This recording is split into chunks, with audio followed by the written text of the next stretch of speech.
Good afternoon to everybody just joining us, and welcome to Leeds Beckett University's Planning School webinar on democratic engagement in planning, what next for public participation in plan making and development decisions.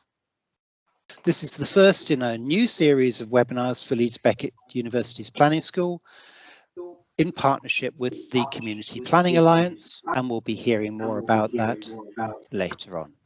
So the questions before us this afternoon are: what changes in democratic engagement in plan making and development decisions are ahead of us? So what does the government intend? What are our existing rights to participation in planning? And how effective are those rights? And finally, what additional rights to community engagement and democratic representation should we be seeking in planning and development decisions? So here to help us with those questions are our presenters.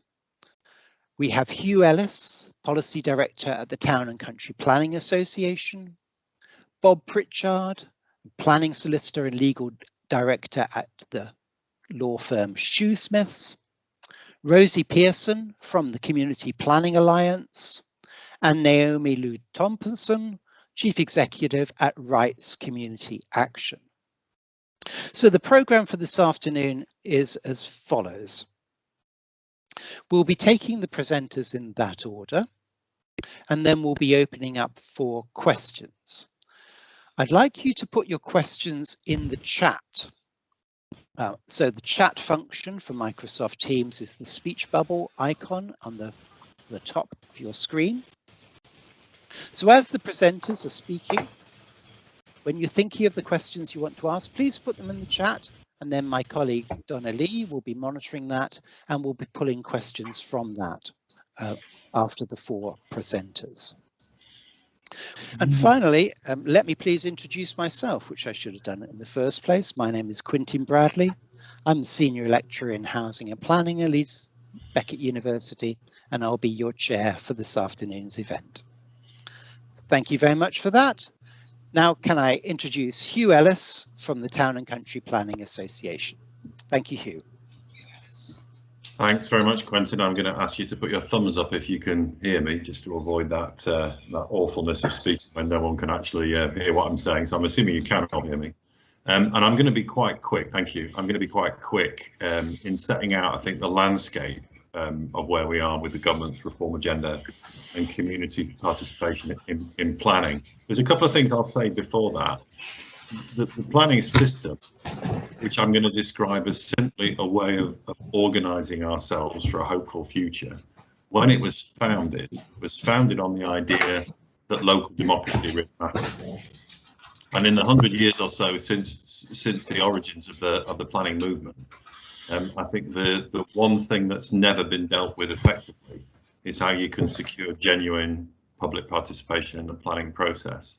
And certainly in my 30 years or so of planning reform, there has been a slow, sometimes a faster, and certainly more recently a faster attempt to squeeze people's voice out of the system, to the point now where I think that there is such an imbalance between communities and the planning system, and that local authority planners, public sector planners, are increasingly disempowered to represent the public interest, that we're heading towards, I think, a crisis. We're in a crisis of public trust.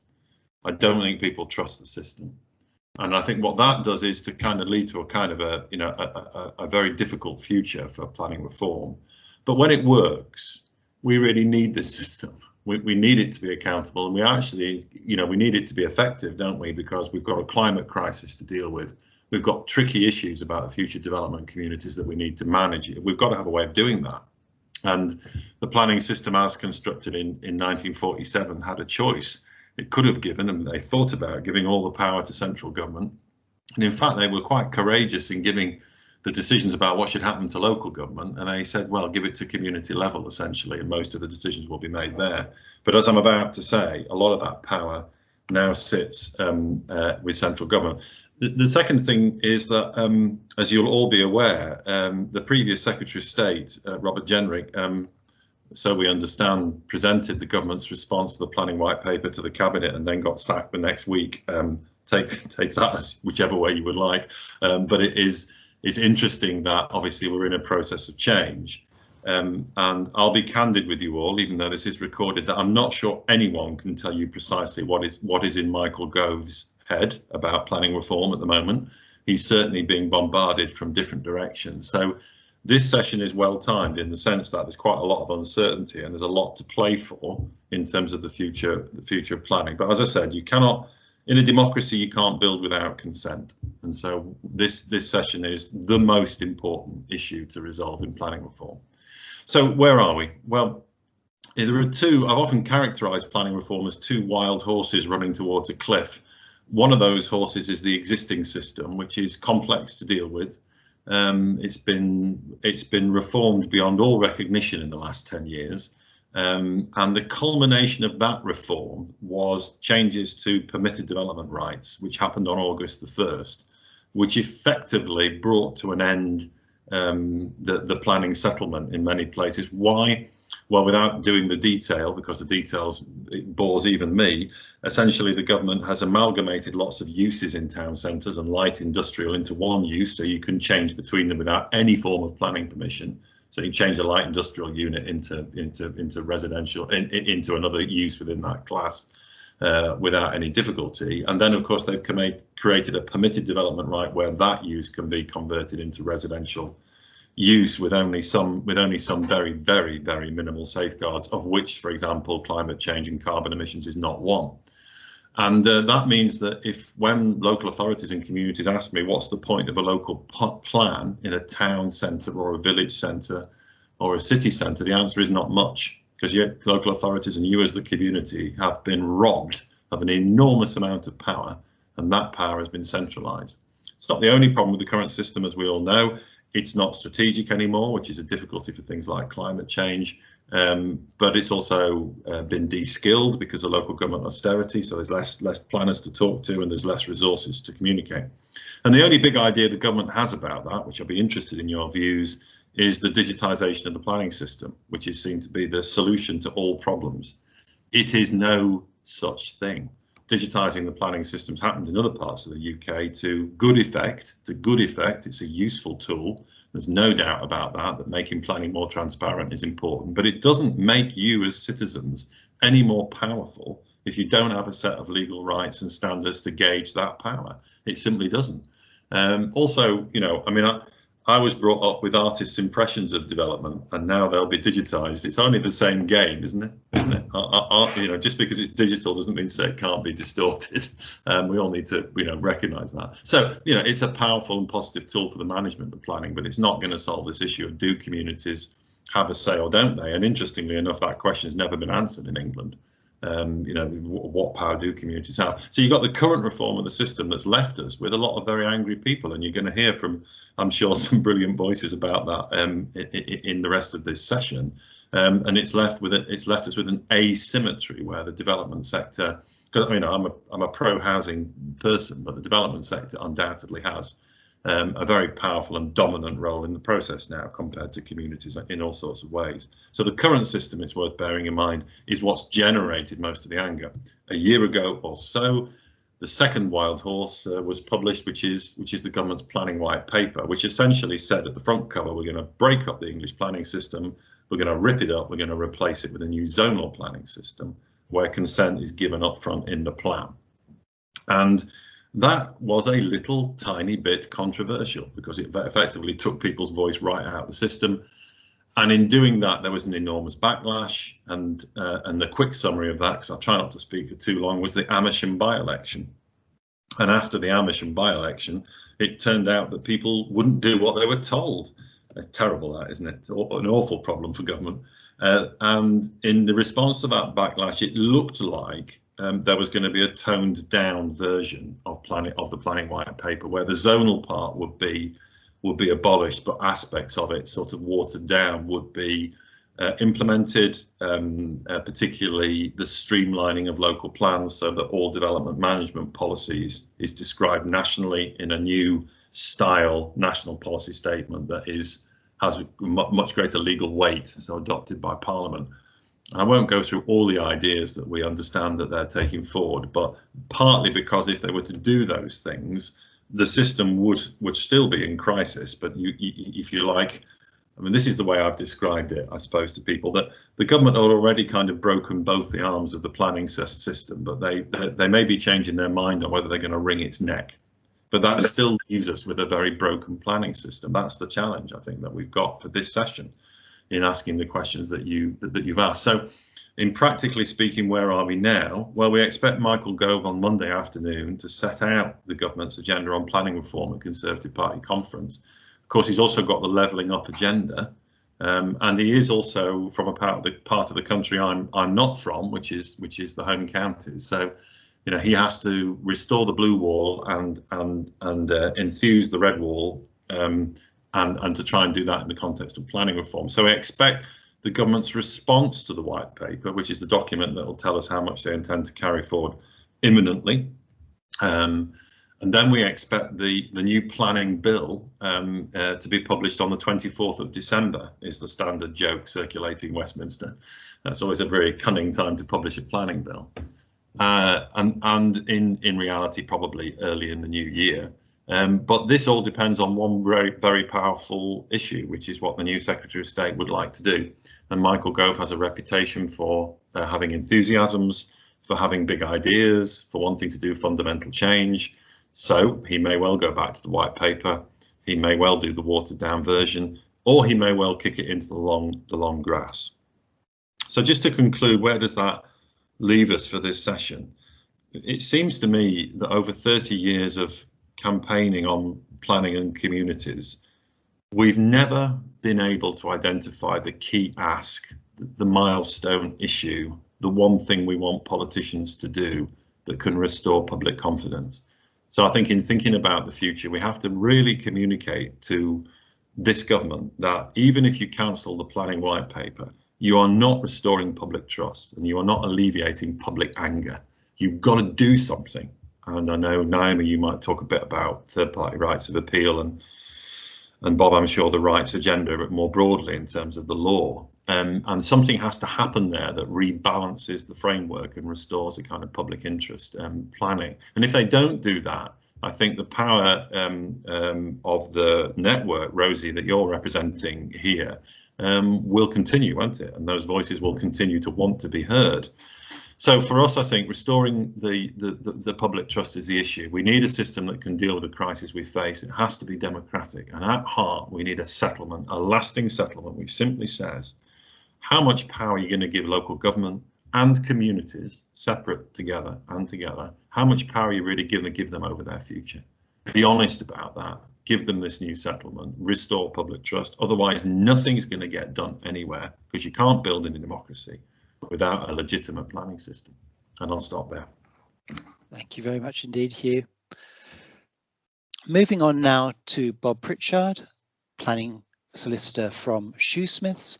And Bob's going to talk about what existing rights to community engagement and democratic engagement in planning exist now. Thanks very much, Bob. Just by way of background, yeah, Bob Pritchard. My background is really in the public sector, assisting local planning authorities with development management and local plan issues. That's my main area of work. And again, all these views are personal. I'm an enthusiast for the system which involves democratic decision making and a discretionary process. So that's a bit of a confession at the outset. So this is where I'll try and cover just a few key legal principles relating to public engagement, because whatever happens with the new system, there are some legal principles that need to be adhered to.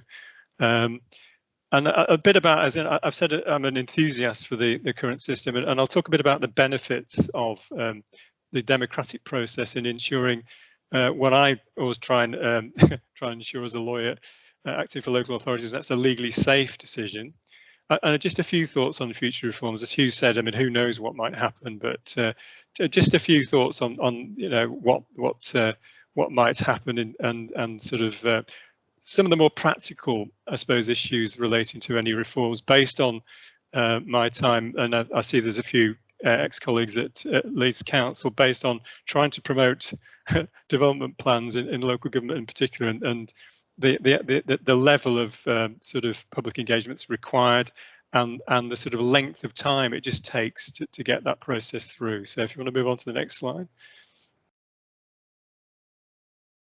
Okay, so context, I mean, Hugh set it out brilliantly as ever, but I suppose the context is this idea in the white paper that there's a problem with planning decisions being made on a discretionary rather than rules-based system, and the idea of moving away from this discretionary system to sort of a zonal approach, granting automatic outline permission in areas identified in the local plan for growth. And the thing that I'm going to be talking about, which I must admit, when I looked at the white paper, I did a double take, and that's the idea of getting a local plan within 30 months, bearing in mind what we've got to do to actually front load that process. And for me, from a pragmatic point of view, that is a huge challenge for any legislation, any new system coming through. So next slide, please. So anyway, I know that I think Rosie might be talking about this, but there are sort of principles that underline everything that's involved in planning and public law generally, and consultation is an area where you've got to get that right. Basically, consultation needs to be genuine, and adequate time needs to be given for responses, and those responses need to be taken into account properly by the decision maker. It's not a question of rubber stamp. Sometimes you get the impression that certain things are being rubber stamped. If that's the impression, then consultation isn't being carried out properly. So those are the sort of key principles around consultation. So moving on.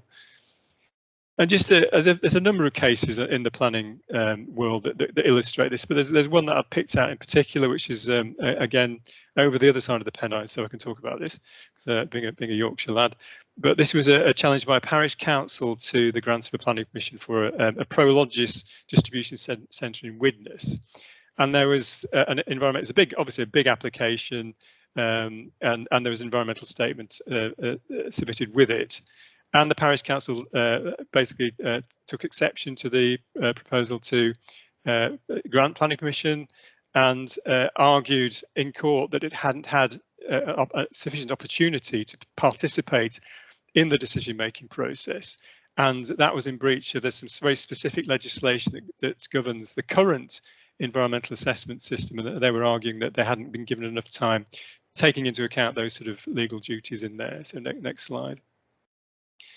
Their challenge succeeded, and it's one of these situations where it was a proposal on council-owned land, and obviously the council were also the local planning authority. And in those circumstances, and there are a number of cases on this, when quite often local authorities are promoting schemes and also local planning authority, not unusual, but in this circumstance, the judge wasn't convinced that the authority had done enough to demonstrate that there's a fair process being pursued, and the consultation process here was described as unusual by the court. The parish council had been consulted over the summer holidays and had asked for additional time to respond to what was a huge environmental statement, which anybody who's been involved in environmental statements will know that they are long, lengthy, technical documents that need a bit of thinking about and need to be responded to properly.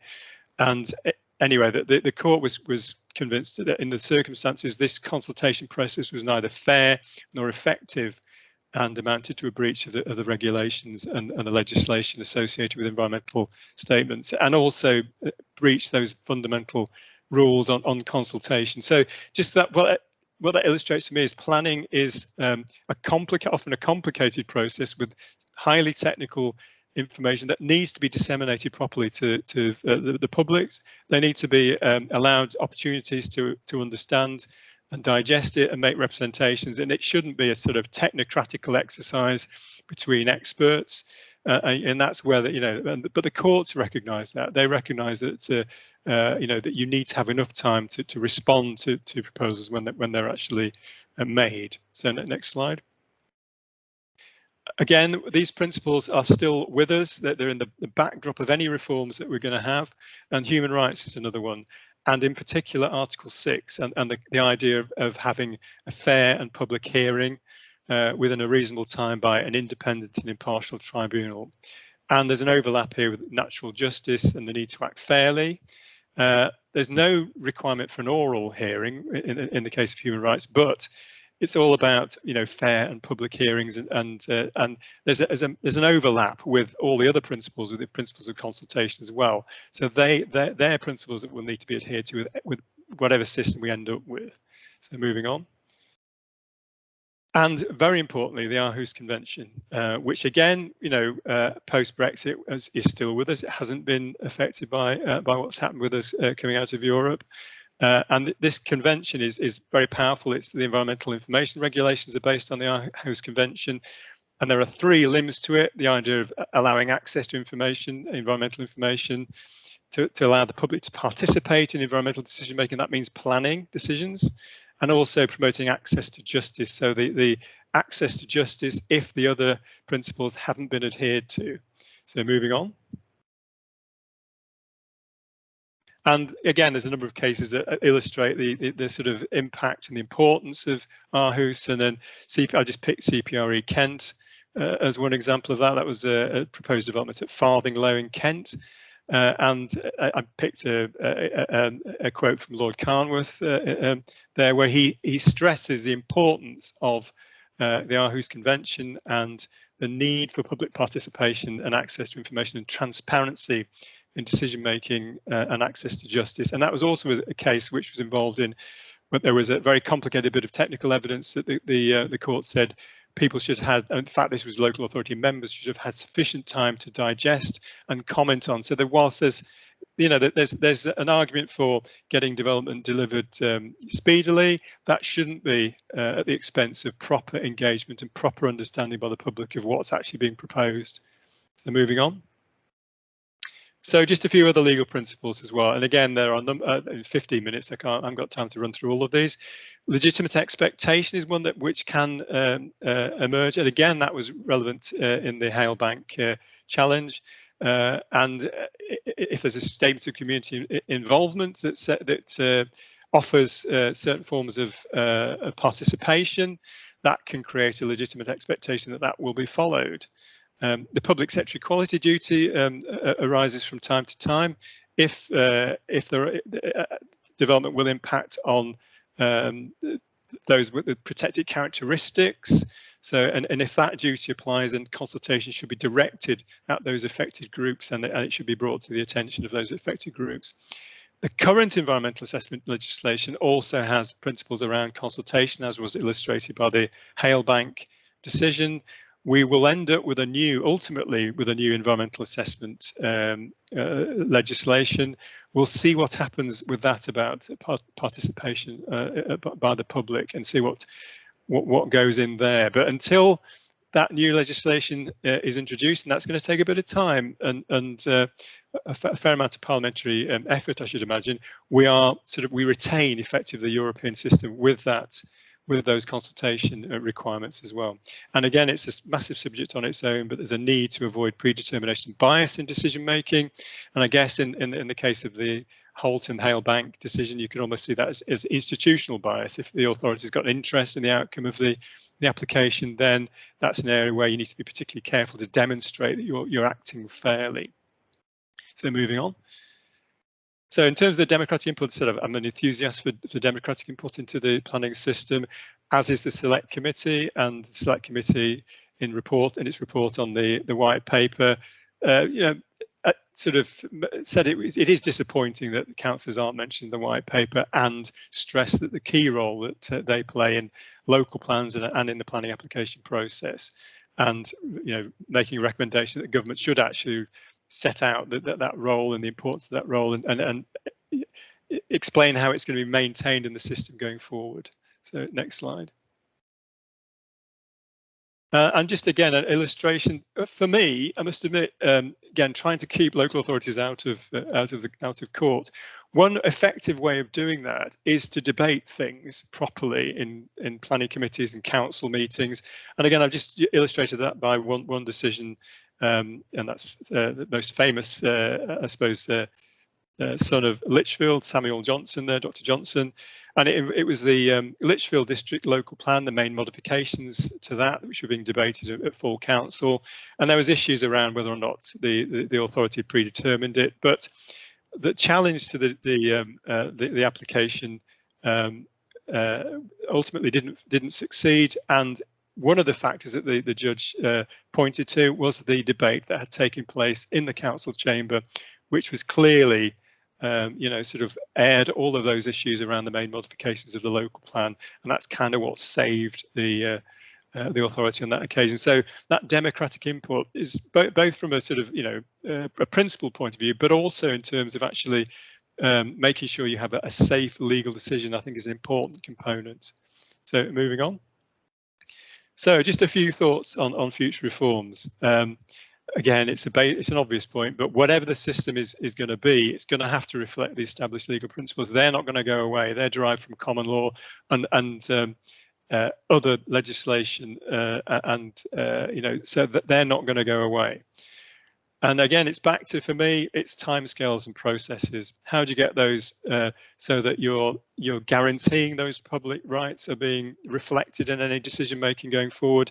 That will need to be, both timescales and processes will need to reflect that.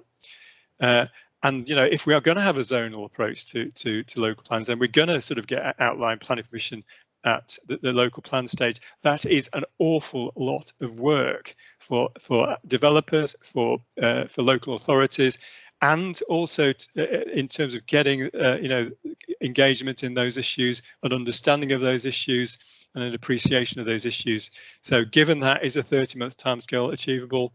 Not according to the Select Committee report, and I would tend to agree with that. I think it's not going to work, particularly if you're not going to have any sort of form of public engagement in the run-up to that local plan process. So I doubt whether that's going to be achievable in practice. The other thing to bear in mind as a lawyer is that every time the law changes, lawyers make lots of money because it needs to be tested. The complexities around the system are there. The new system are there. There needs to be an understanding of how the system works, and it's the courts that will ultimately decide how the system actually operates. If you're going to reduce the scope for public engagement, again, my personal view is that will generate a lot more High Court challenges to decisions that are made. So again, just a few thoughts from me, and I'll end there just about 2:30. Thank you. Mm-hmm. That's great. Thank you very much. And we're going to pass over to Rosie Pearson from the Community Planning Alliance. Rosie, over to you. Excellent. Okay, so good afternoon, everybody. And Quintin, thank you very much for inviting me and hosting this today. You can see there the map, which is basically what the Community Planning Alliance was all about originally. So I have been a planning campaigner in North Essex for nearly 10 years now, which is quite frightening. And actually it is the awfulness of the engagement in the system that's kind of radicalised me. So we fought a campaign here, which then fortunately we won last year, and that then freed me up to sort of work with all the people I'd met, mostly on Twitter over the previous few years. And we've all been chatting for quite some time about how we need to sort of coordinate groups and how everyone's fighting the same problems and the issues are all the same. So back in March, we created a blank map, a very simple form that campaign groups can fill in. And within 2 weeks, we had 200 groups on it, and we're now up to 510 campaigns. And you can see they're all over United Kingdom. You've got people mostly fighting developments and local plans, but you've got road campaigns, incinerators, solar on greenfields, a big worry to lots of people, airports, HS2, river, water quality, etc., etc. So what that demonstrates is that the system must be broken because all these people are fighting their own local authorities and government, and something's got to be wrong if that's the case. And interestingly, someone came to me and tried to set up a similar map in Holland and got no traction with it, and that might be different reasons, or perhaps it's because planning's less antagonistic in Holland. I don't know. Anyway, so that's not working. Let's see if I can click through. There we go. So very briefly, the Community Planning Alliance, we now have officers and a committee. We're formally constituted, and we want to do two things. We want to help grassroots campaign groups to fight their battles and to level the playing field so that they are given the tools really to stand up to authorities and developers in their deep pockets. And so campaign groups starting afresh can learn from the mistakes that people like me have made on the way. And we also want to use the sort of critical mass of all those groups to lobby for change in the system where we're all finding the same problems. We're going to focus on three areas. One is community participation, because that's a major problem. The other is evidence-based need, so working out what the actual need for home is and delivering affordable homes, not just the build stance, which probably won't help affordability. And we're going to look at environmental protections and making housing greener. So those are our three focus areas. So today I'm going to talk about what engagement feels like now, and that's both from my personal perspective and from what I hear through all the campaign groups we now talk to. A little bit about what government wants, although that's been covered already to a degree. My thoughts on what communities might be able to do to better influence planning in the future, and what we would like to do next as a group to improve community engagement. So what does engagement feel like now? Pretty bad, to be honest. And I have to say I have not yet heard of a council that does things perfectly. So it's an approach usually taken, which is known as DAD, decide, announce, defend. Someone's already put in the chat that planning feels like it's a done deal. By the time you're presented with something, it's too late. It's very much planning that's done to you rather than participation, which is planning done with you. For example, I've put the houses on a map. We went to a very early consultation where there was an extremely unpopular new town proposed with 24,000 homes, and we were told at the beginning to pretend that we liked the new town and to put all the houses on the map. And one person refused to put the houses on the map.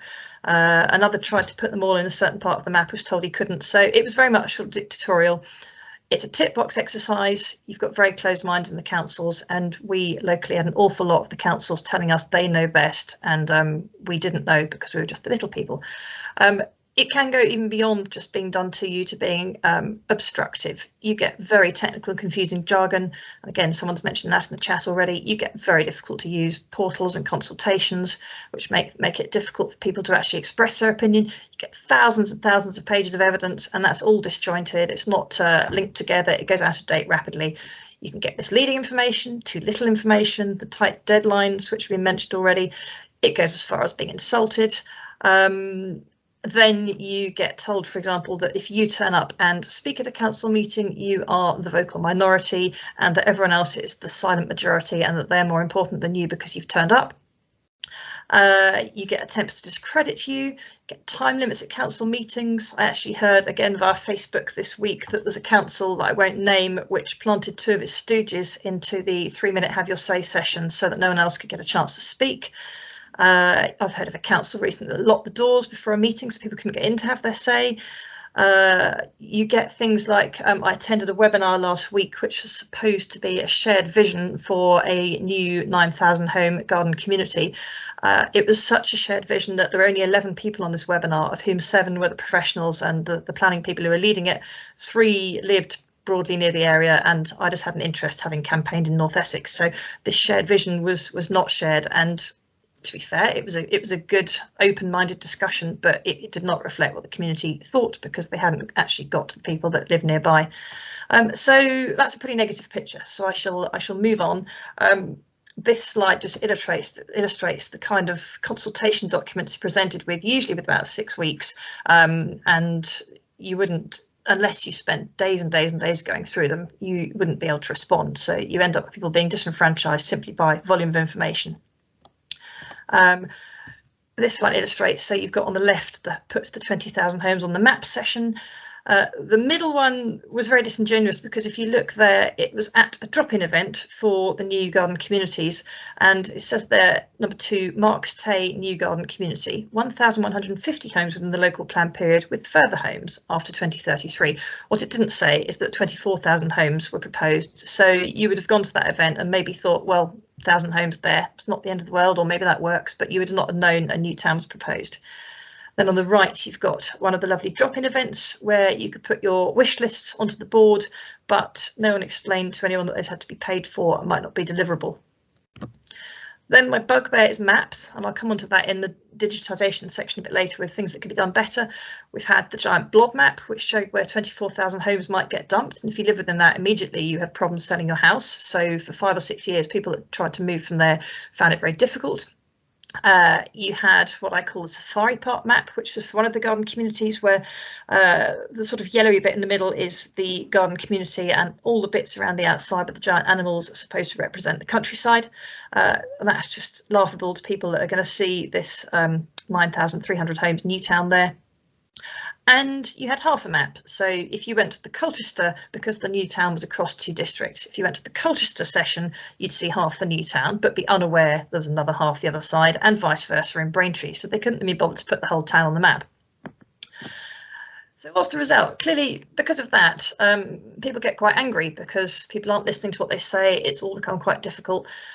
So you have protest marches, you have petitions, you have crowdfunding, you have all the stuff that's happening all over the country, and people are probably familiar wherever they live of seeing sort of placards left, right and centre. So it becomes incredibly antagonistic, and we found that even though locally we were putting forward positive solutions and alternatives, those were dismissed, and nothing we ever said was listened to. Although in fact, actually the only things that were listened to were when we put quotes in the paper or quotes on social media. So what does government want?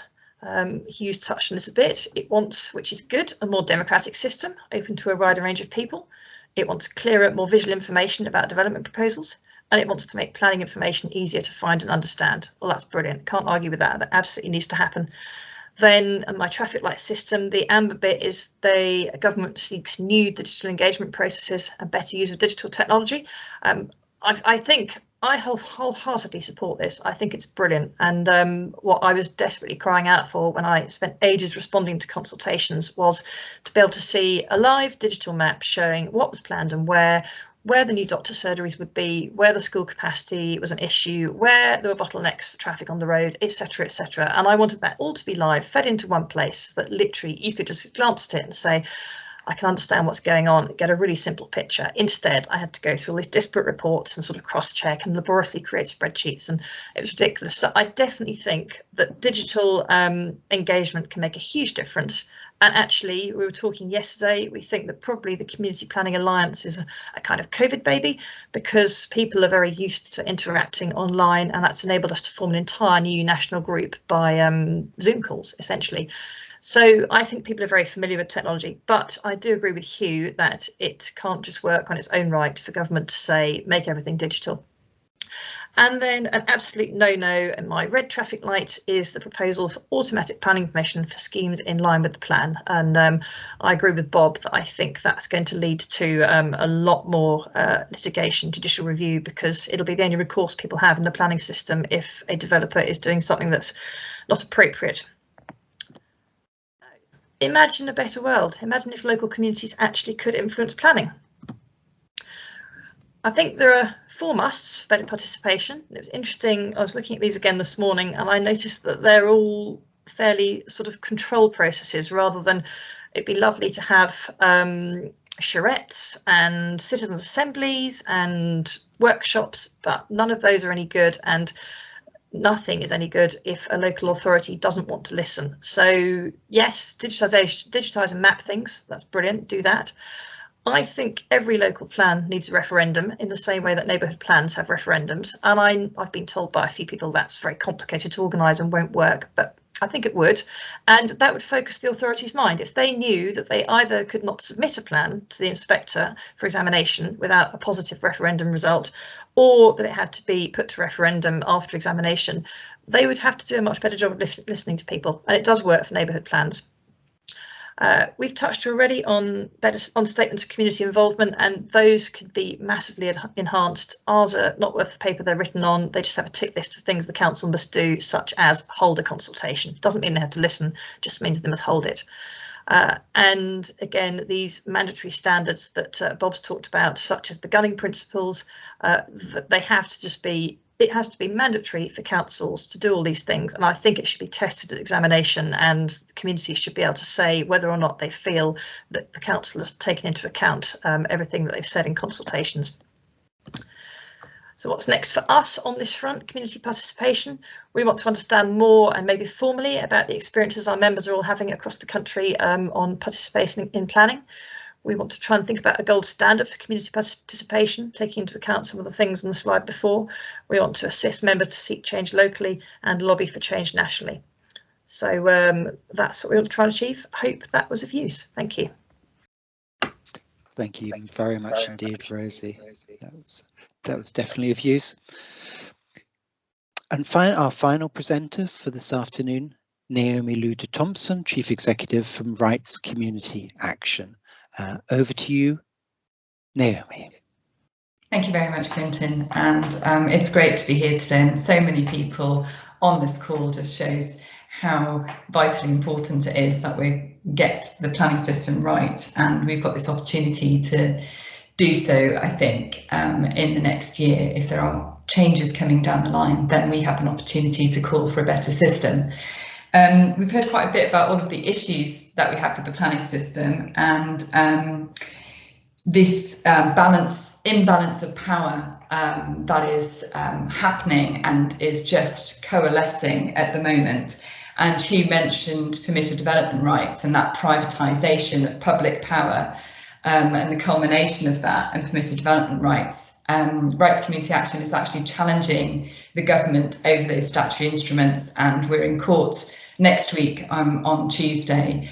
And the grounds for our challenge is that when those statutory instruments were brought in, there was no SCA, no environmental assessment of the impact of bringing these changes through, given they change the way decisions are made and take them out of the local plan system. It's really hard to communicate, I think, some of these changes to communities, some of the way, you know, our rights are being removed, because quite often it's difficult to understand what our rights are, what's going on, if you're just stepping out of your front door, walking out onto the street, to understand what rights do you have in influencing what happens on your street. It's not something we're taught at school. So there's a real problem there in how to find out, you know, what your rights are and what they mean to you. So we do obviously have a couple of rights in the planning system, and I think the most important one is obviously the right to be heard in person at plan examination. It's a fundamental right. You cannot be refused. If you object at the right moment to a local plan, you have the right to go and be heard by the inspector at a plan examination. Now, we may disagree with what the inspector is then doing, we may agree with the role that the inspector has, but the point is that you're being heard, and in person, you can make very powerful arguments that have to be responded to immediately. You know, you sit face to face. It's a very human, I think, engagement. And second to that is obviously the right to be consulted, to have your say, essentially. Permitted development rights removes that. And there are some other processes where we're losing that kind of, even that basic right to have a say.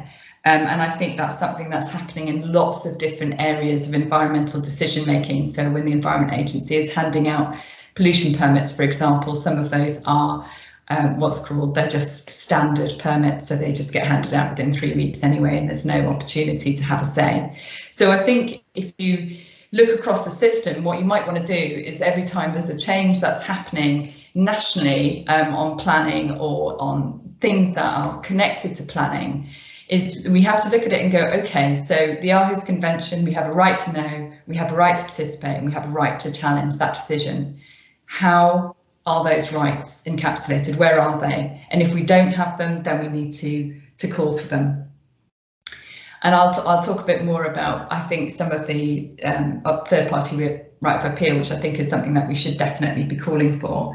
But just to talk a little bit about public participation, which Quintin asked me to speak a little bit about. And I think public participation is one of those, it's got many different forms, so it's quite an encompassing term. But what do we as individuals, members of the community, people with obviously lots of different identities and roles of our own in society. What do we mean by public participation? And I think that it's about learning. So if we participate in the decision-making process, we're both learning and we're sharing knowledge. So we're learning from each other. And that is the most powerful participation, is based on that. But it's also about control. So public participation is not, a one-way process with no influence. The more control that you have through public participation, the more powerful that public participation is. And the thing about public participation, when we as individuals or members of our communities are getting involved in decisions, power has to be ceded to us, because that's the real problem. If you have a power imbalance, if the power is all held by the decision maker and there's no power to the people who are getting involved in that decision, then arguably you could say, well, there's not a lot of public participation going on. And so rights redress that power balance. So rights to be involved in the process redress that power balance. But we have to think about how could some decisions be actually ceded to communities, because that would be the most powerful thing of all, is whether that decision-making power actually comes to us in some different formats. Absolutely support the democratic principles that underpin planning. That's representative democracy, obviously. But what do we think about sort of other forms of democracy and legitimising that? So, for example, what should we, as a movement of people who are basically all planners of some form or another, because we're all getting involved in planning, what should we be calling for? So the third thing which might redress that power balance, first thing that might redress that power balance is third-party right of appeal. Now that is, developers have a right to appeal a refusal by a local authority, but we as communities, as members of communities, as individuals, members of the public, we don't have a right to appeal an approval. So there's a power imbalance there. We should have this right, and we should have it on the basis of some very clear criteria, which means that we could act as stewards for the environment and for our local communities and for society. So we could represent that public interest if we had that third party right of appeal. Now, it's something that has been called for, over many years, but we've never quite managed to get it through. So I think that we still need to call for it, and it's still a really big gap in our system. The second thing I think that we should be thinking about, and maybe more discussion could be had about this, which is about citizen assemblies. Could we set up citizen assemblies to make decisions or recommendations to local authorities? What sort of process could we have for putting together a citizen assembly? Perhaps a citizen assembly could have some sort of call-in power. So my third thing was talking about recommendation that we might want to strengthen in terms of our power is council committees and speaking rights. This has come up before, and of course there's a big variation across England as to what sort of speaking rights you have at committee, and perhaps formalising those, regularising them, making them more consistent would be something that would really help when that democratic debate is happening, to have that public voice in there. And then I think the last thing that I would say is, which is moving from procedural rights, which are rights to be involved in the process, and maybe more rights to be involved in the actual decision, making the decision, is a right to a healthy environment. And this is more of what we call a substantive right, which means it's not about process, it's actually about outcome. So if you are living in a place with extremely poor air quality, for example, that you could use your right to a healthy environment to challenge that and to say, this is not any decision that is worsening this environment for me. I can challenge that decision on the basis that I have the right to live in a healthy environment. That is obviously quite a big stretch for the government at the moment, but I definitely think it's something that we should be talking about and discussing more. Thank you very much. Thank you very much indeed, Naomi. So we've got more than an hour for questions and discussion, which is fantastic. I'm going to introduce my colleague Donna Lee now, if I can, and ask her to select questions from the chat. Please keep your questions coming, so please continue to put anything you want to ask into the chat. So Donna, are you there? Yep, I'm here, Quintin. Yeah, we've got a lot of comments in the chat box. Some are questions, some are comments. So do you want me to just do a mixture of everything, or? I think if you could start off by taking some of the questions, and perhaps questions that are explicitly for a particular panel member, and we'll kick off with those. Okay. Well, this might be an interesting comment to kick off with. Haven't we learned enough from 10 years of neighbourhood planning that it is the best way of effectively engaging communities in local spatial planning decisions, assuming strategic spatial policy is negotiated and fixed at the LPA or regional scale? Question mark. Okay, that's a great one to start with. So Rosie mentioned neighbourhood planning in the context of referendums, and referendums suggested for local plans as well. Rosie, do you want to start us off with that one? Yeah, I think neighbourhood plans are brilliant, whoever asked that question, and there are a few around here. The only issue with them, of course, is they're really laborious and time consuming, and it requires people with a lot of energy, and I think some of them start off very slowly because people don't know what they're doing. There's a lot of floundering around, but once they get some direction and help from consultants, and I know there's one of those consultants is in the chat today, so you might be able to ask him for some thoughts, but no, I think they're really, really good because they recognise what the community wants. And you have to do your neighbourhood survey or whatever it's called, and then of course you have to have the referendum at the end. So no, I think neighbourhood plans are brilliant, and we should learn to scale up from those as much as possible. So yes. Hugh, can we bring you in here? Neighbourhood plans, a model for democratic engagement in local plan making? They could be, couldn't they? They take some reform, and they still raise some important questions, I suppose, to do that. Where they're set up in town and parish council areas, you've got a kind of tier of representative oversight over them. In urban areas where their forum's not so much, so that's quite a big issue. Speaking as an ex-parish councillor, you know, that is at least one tier of democratic accountability, even if people used to laugh at us a lot. But you know, it is worrying that their urban cousins haven't got that layer of accountability. I think you'd have to be clear what powers they'd have. I'm a great enthusiast for them, but the powers are strictly limited now.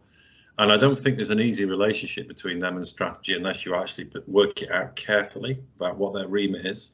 And that takes some doing. And so, I mean, I just reflect on this, that, you know, if this was easy, perhaps we'd have sorted it out earlier. But if you're dealing with big strategic issues, England has no way of dealing with that at all after 2010. We just decided there'd be a free-for-all and district councils try and kind of work it out for themselves. That doesn't work for housing, climate change, water availability, ecosystems.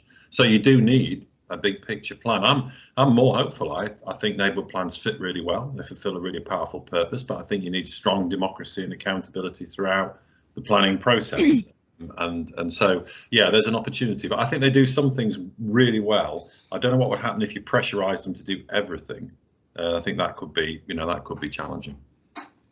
Thanks very much, Hugh. So, Bob, that question of the scaling up, really, and the kind of the legal limitations on neighbourhood plans, but I suppose one of the problems expressed is that they're representing a local area. How do they make part of the strategic picture?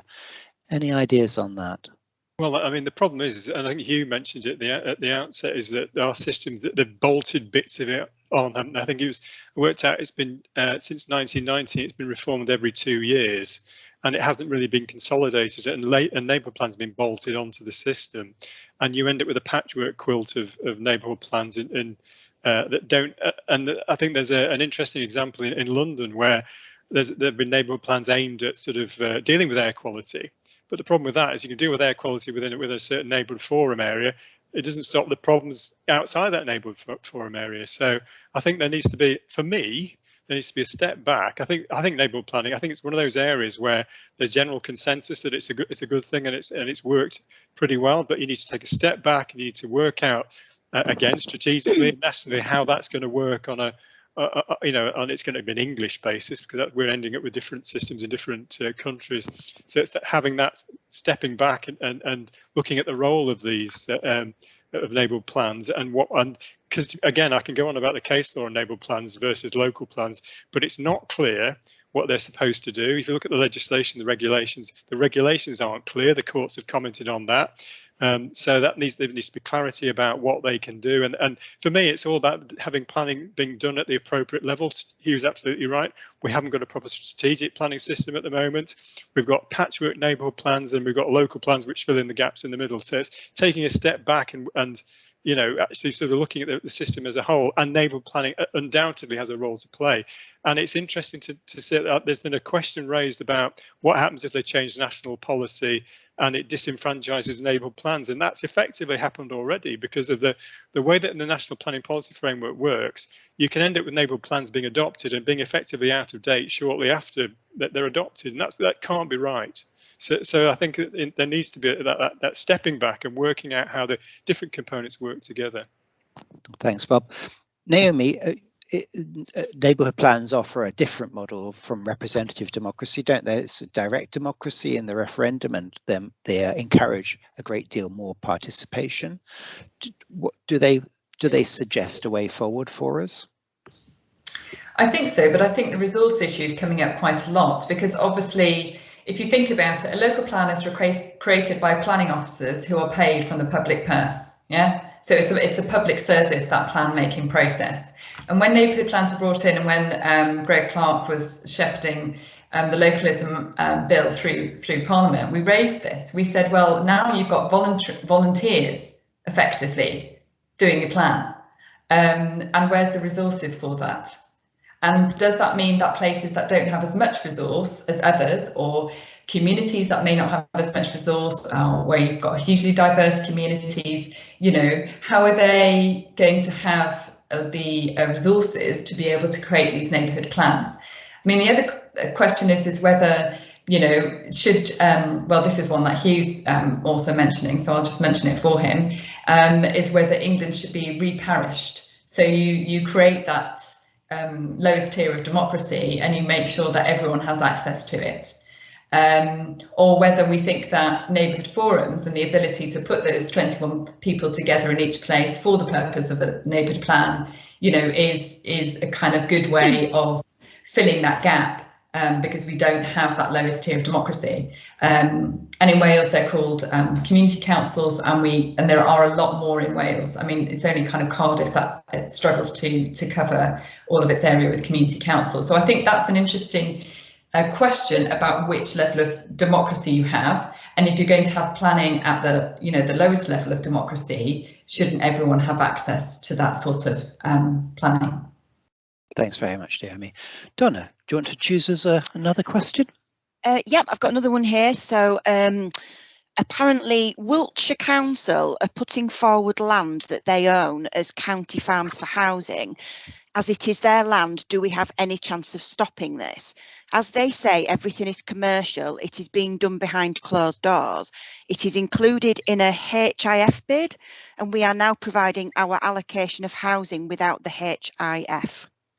Thanks very much, Donna. So all our panel are nodding their heads when you said HIF, so they clearly know what they're talking about. Let's start with Bob. So this is commercial confidentiality. Okay. Well, first of all, I should say I can't comment on individual matters, but this is quite common. Again, I know that I think Rosie's been involved in the North Essex. Again, confession, I've been advising on the Harlow and Gilston Garden Town, and that had a HIF, it's a Housing Investment Fund grant from government, basically to support the delivery of infrastructure. So you end up, it's an odd system, and Hugh knows far more about this than I do, but you get areas effectively designated as garden communities, and then by government, and then the sort of planning system is expected to catch up effectively with that. So the authorities might be allocating money to actually sort of assist with the delivery of the garden city, but they still need to be, or garden community, but they still need to go through the planning process. And that's common across the country. And from a lawyer's point of view, it's being able to demonstrate this clear blue water between the decision-making streams. come across it quite often. That worked at Leeds City Council.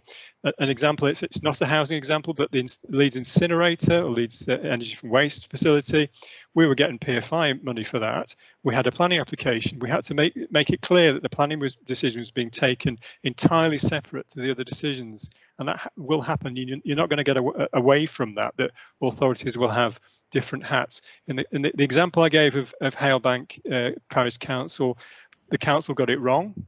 And the court said, look, when you're in that situation, you have to have scrupulous care. You need to demonstrate that you're acting fairly, and you're actually acting with your local planning authority hat on when you're making that decision. So it is perfect. It happens all the time, that sort of scenario, and it is a question of the authority getting it right and demonstrating that it's still taking its local planning authority role seriously, and it's going through engagement and taking everything into account it should take into account. Thanks very much, Bob. So Hugh, this is public land, so how can the development then be commercially confidential? Is it right to keep it from the public? No, it's always a mistake, isn't it? It's actually almost always a mistake, I think, almost regardless of the law. If you want to manage a process and build public confidence, the last thing you do try and do is shut people out of the development process. And this gets also to the heart of viability testing, isn't it? Which seems to be the most hated community kind of problem. Don't worry your heads about that. In fact, actually, the commercial assessment about whether development's profitable or not is understandable even by an idiot like me. It's really not that difficult, and the most important thing about it is you need to understand who's paid what for the land, because the government prescribes the profits for developers at around 15 to 20% in guidance, which is quite extraordinary when you think about it, isn't it? I don't think any other sector's got that privilege. But what it does mean, of course, is people are extremely sensitive commercially about what price is being paid for land. But actually, the price paid for land is the determinant of whether or not you're going to get a good development or not, essentially, because all the goodies you need out of a development, in a system where central government doesn't pay for anything particularly anymore, all have to come out of the development process. And that's also distorted the planning process a very great deal, I think, in relation to what Bob said. It should be an impartial process. It is complicated, but for me, you do have to be transparent. And one of the things I think we need to do is to get, there's an enormous amount of planning skills. I'm sure Rosie and Naomi, you've both been in that space. There's an immense amount of planning skills we need to get over to people. And one thought about that was in about 15,000 years ago, when I got into planning because I was a campaigner who walked into an urban studies centre because the teas were free and someone taught me how to read a map.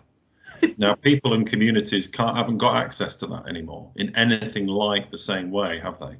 So it's not surprising we can't speak to each other because there isn't the resources and skills to do that. But actually, you can get, and many of the people I meet in communities are really skilled planners. But it's still quite a rare skill, and we need to find a way of getting that out. It's not taught in schools. It's not part of the wider sort of civil society debate. But one thought for you all to leave you with about public sector land. I have seen also the most brilliant development on public sector land. Look at the Norwich scheme, where you can see zero carbon social housing. And do bear in mind that if we're going to solve the social housing crisis and the consequences of that, I hope local authorities will build more council housing. I hope it will be for rent. I hope it will be built to zero carbon standard. I hope it will be built to support people's health and well-being. And that offers us a real choice. Why? Because planning system is so weak that only by controlling the land and setting the standards through that process can you actually get the outcomes that you want. Thanks very much indeed, Hugh. That's given us some food for thought. Rosie, Naomi, open it up to you, Rosie, to start with. Okay, yeah, I completely agree with Hugh on all that he's just said, and the 3 points I've made would make a slightly different. So one is HIF bids, I think, are a bit of a liability, and I think actually it'd be useful to have those investigated nationally because they are mostly for roads, which is not a good thing, and the formula that you have to do to get your HIF money is very much based around the more houses you plug into the calculation, the more money spits out at the other end. So it's all about number of houses. The strings that come with it are incredible. So you have to complete your road by in a very short time scale. You have to build a certain number of houses, otherwise you have to repay the money. That's not possible because as a local authority you can't control the amount of houses being built. You are responsible for any overruns. So it's all skewed in favour of Homes England, and we've got one around here that I'm convinced that the local taxpayer will end up funding this bill, irrespective of the fact it's supposed to be a grant from Homes England. So HIF bids, I think, are dodgy. I think in the commercial transparency side, yes, council should be much more transparent. And what we've done before, if that helps whoever asked the question, is we've asked for the HIF bid itself with the commercial bits redacted, so then we've got the text that goes with it. We've also asked Homes England for the template HIF bid, so that we can the grant agreement, so we can look and see what's in there. So it does work to get redacted stuff, then you can get the gist of what's going on. And the other thing very quickly is viability. I think it'd be really helpful to get community groups trained on how to look at a viability appraisal. It's not that complicated, and there's loads of things you can challenge. And I haven't yet looked at one where a developer claims they can't afford the affordable housing, where actually you look at it, go, they've got loads of room for manoeuvre. So I think that would be really powerful for communities to be able to look at viability appraisals. Excellent suggestion. Naomi. Yeah, so I'd just say, well, let's campaign to get rid of that viability policy. It was brought in, it can be taken back out again. I mean, I think that's one of the things that we have to look at. We have to challenge the current planning system in terms of where we see the issues arising. So we have a national planning policy framework that has obviously just been amended very slightly on the design code issue mainly. Which obviously gives an opportunity for landowners and developers to develop their own design codes. I'm not sure what everybody thinks about that. With effective community engagement, undefined and regulated. So I think that, you know, we have to challenge some of these policies, and it's not just learning to work with them, because that's what we're facing right now on the doorstep as communities and members of the public, but also we have to challenge them because they're not working to deliver the outcomes that as a country we need. So I think that's one thing I would say about that, is we need to identify those issues and start shouting about them, because if we don't identify these problems and say they are problems, they're not going to change. It's just going to continue. So I think there needs to be a lot more political pressure about what we see as issues in the system. And secondly, I think it's about who we think should be delivering the places that we need. So my council is building 30 passive houses as social housing. It's the first time it's done this in 30 years. That it's built social housing and it's gone straight for passive house development. So who do we think should be building? Because obviously in the most sustainable places in Europe, continental Europe, if you're looking at places like Freiburg, and Hugh mentioned, you know, it's handing out contracts to build on publicly owned land, and essentially they're handing out those contracts because the local government sees itself in partnership with the community.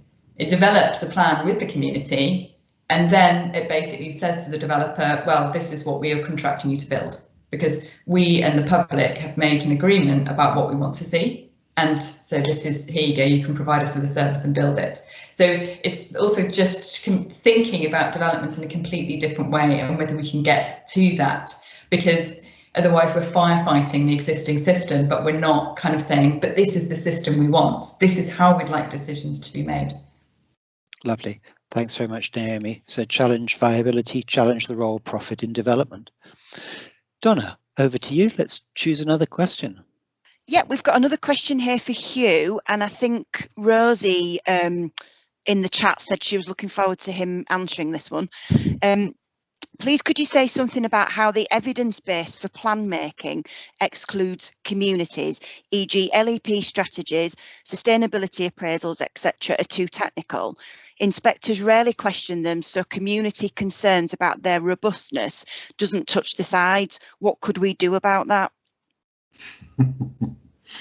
That is excuse my language, no, it's a bloody good question, and it gets to the heart, I think, about the barrier that communities face. There's two kinds of knowledge at work in the development of local plans, isn't there? I mean, there's the technical evidence base, there's that which is developed by the local authority, which I often struggle with.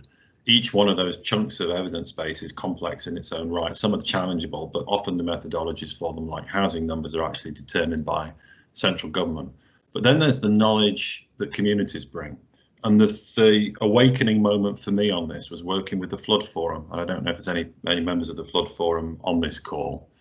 But it was really interesting to understand that if you take an Environment Agency flood risk map, which is absolute meat and drink to the preparation of a local plan, it actually doesn't contain a whole series of fine-grained watercourses that the Environment Agency don't know about, and that communities do know about. It's quite extraordinary, and these can be a whole series of culverted watercourses that produce, flooding. So local knowledge is really, really important, but there isn't a medium, is there, the way of getting that into the local plan process without you spending a huge amount of time getting that into the system. So I think that takes a change and a different mechanism. And I haven't thought about in all these years quite what that mechanism is, but the opportunity of the local plan testing needs to happen in a different way as well.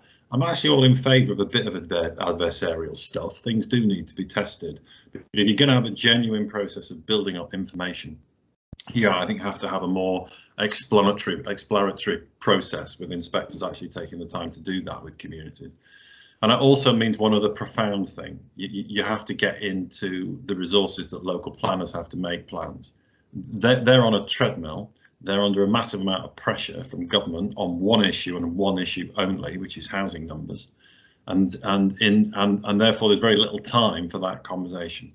But in the end of the day, you can simply change guidance to ensure that community information and community knowledge plays a critical role in that. I have to say that knowledge has to be tested like any other piece of knowledge. You can't just say it is, and because you say it is, it has to be tested. But it is, in my view, critically important to fit into that process, into that dynamic, and needs to be valued. And I think in rebuilding trust, that respect between the system and those who operate it in communities has to be rebuilt.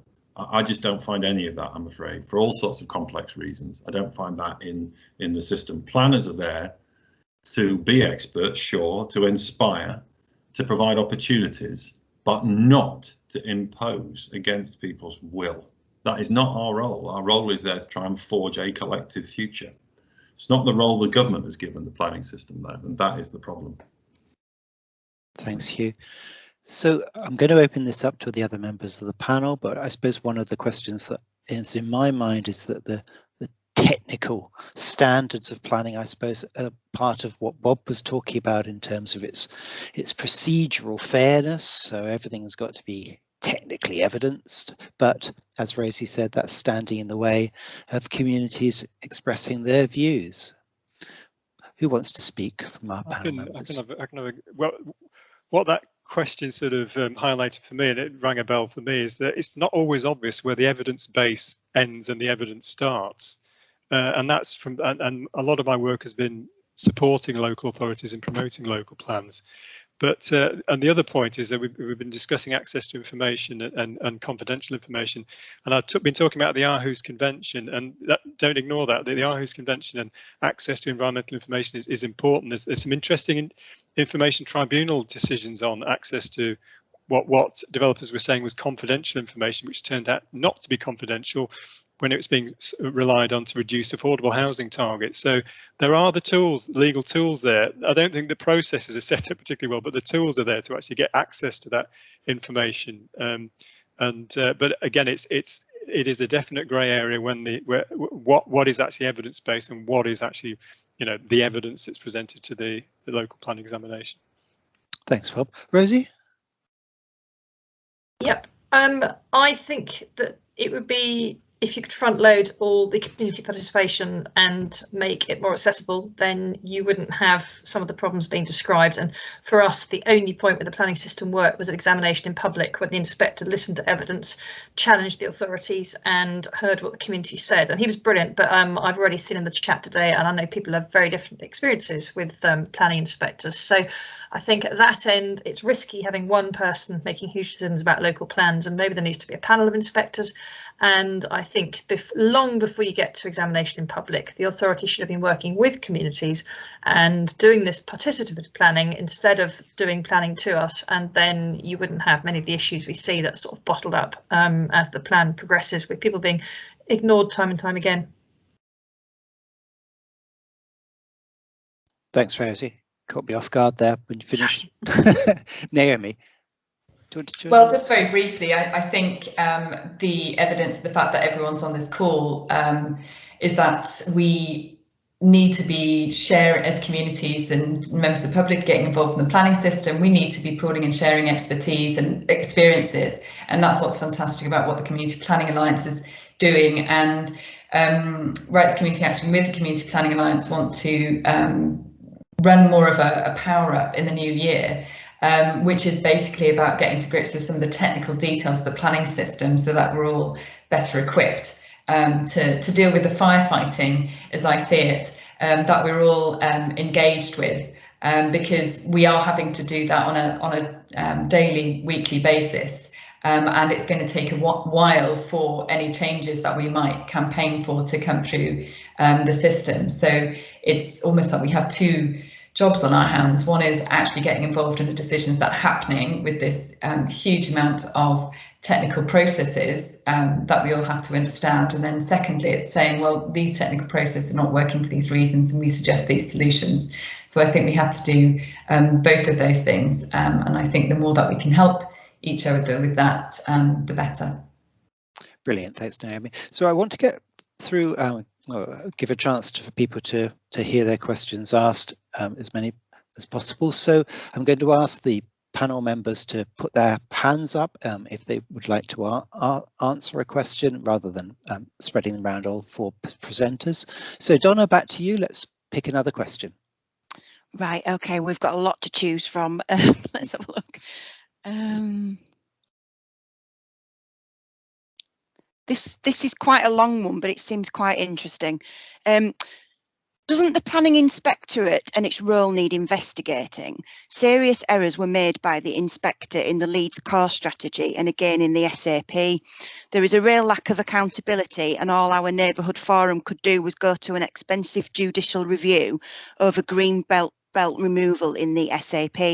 I have attended 4 planning appeals, and every time the inspectorate has ruled in favour of the large developer who brings agents and lawyers to the process and strings it out over several days, making it even more difficult for local people to take part.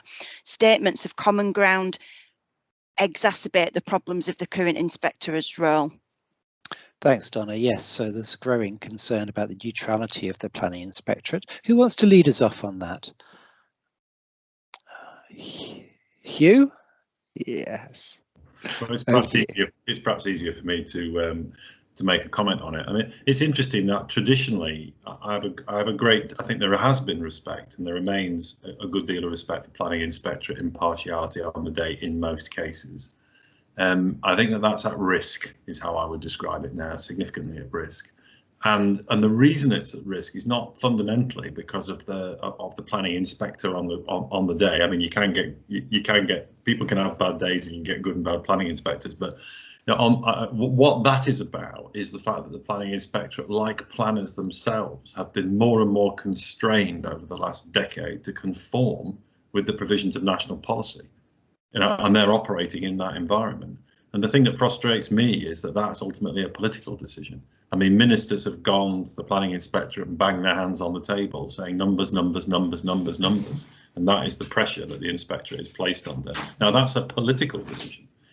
And so in that sense, you know, the planning inspector are in a difficult place, aren't they? I think their decisions do remain impartial. I think their processes on the whole are good, but they're operating in a frame that's been shifted very significantly, and their room for manoeuvre has been shifted very significantly as well. So I think that what that means is that if you genuinely want to put that right, you need to give the planning inspectorate some distant institutional impartiality from government department.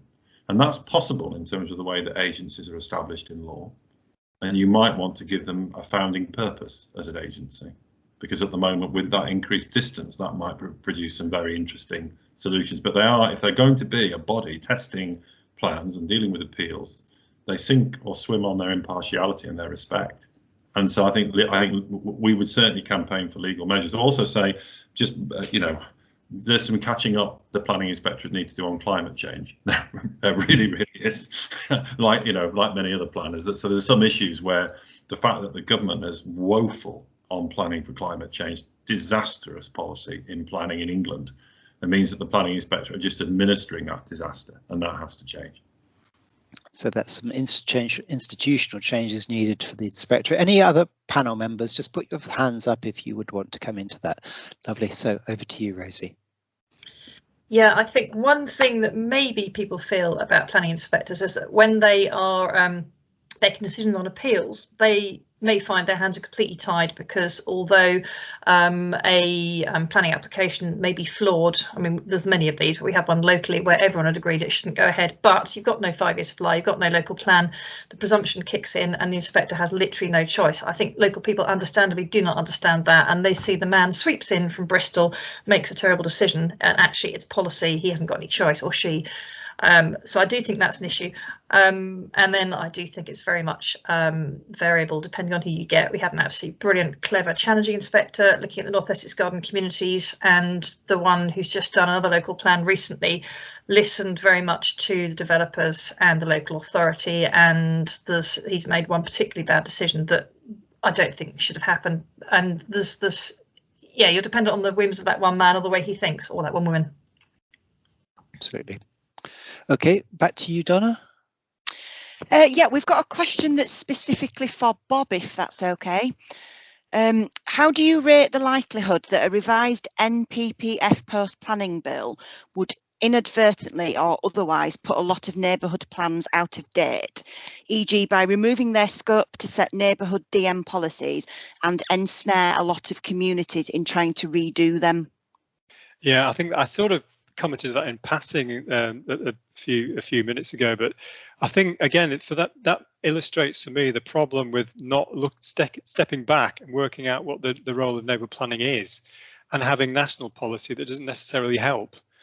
Because I think you're right. I mean, you can change national policy and you can undermine, you can have some brilliant development management policies in neighbourhood plans, which will be completely undermined if there's a national approach to development management policies, and you'll end up with a confused situation. If you've still got a plan-led system, you'll have a situation where you'll have different plans saying different things. And that's why I think it's important to have the appropriate decisions being made at the appropriate level, because it's a recipe for confusion if you can make the same decisions in local plans and neighbourhood plans, and there's national policy that says something else. So I think it's, for me, and it's stepping back and working out. Neighbourhood planning is a good idea. I think that's generally accepted. So how do you make it work, and how do you stop the other bits of the system actually getting in the way? Hugh. Really quickly, what terrifies me about the planning reform process was when you read the planning white paper, neighbourhood plans as if they never were. I mean, there was virtually, I think, one reference to them. They had no formal role that they'd worked out in the process. Total chaos about where they fitted. So, I think we're all right to feel reasonably anxious about that. But to some extent, this is just chaos in government. Strip out development management policies on the one hand and give you a legal obligation probably to come up with a design code. Well, what is a design code if it's not a set of development management policies? I mean, sometimes we just have to recognise that somebody just needs to take a deep breath and look coherently at this, Bob, in the way that you suggested, because if you get this wrong, you could create chaos. I think even more chaos. Thanks, Hugh. Donna, let's choose another one. Yeah, we've got another one here. South Oxfordshire District Council were ordered by Robert Jenrick that they could not debate their own local plan, and he developed it directly with council officers. He then asked them to vote to adopt it. Councillors felt forced and compelled to accept it. They did so, some in fear of being disqualified. How can this be legal or acceptable? Can it be challenged under human rights legislation? Famously. Bob, over to you, I think, really. I'm going to say I can't comment on individual matters again, aren't I? But again, whatever process has been adopted has to be fair.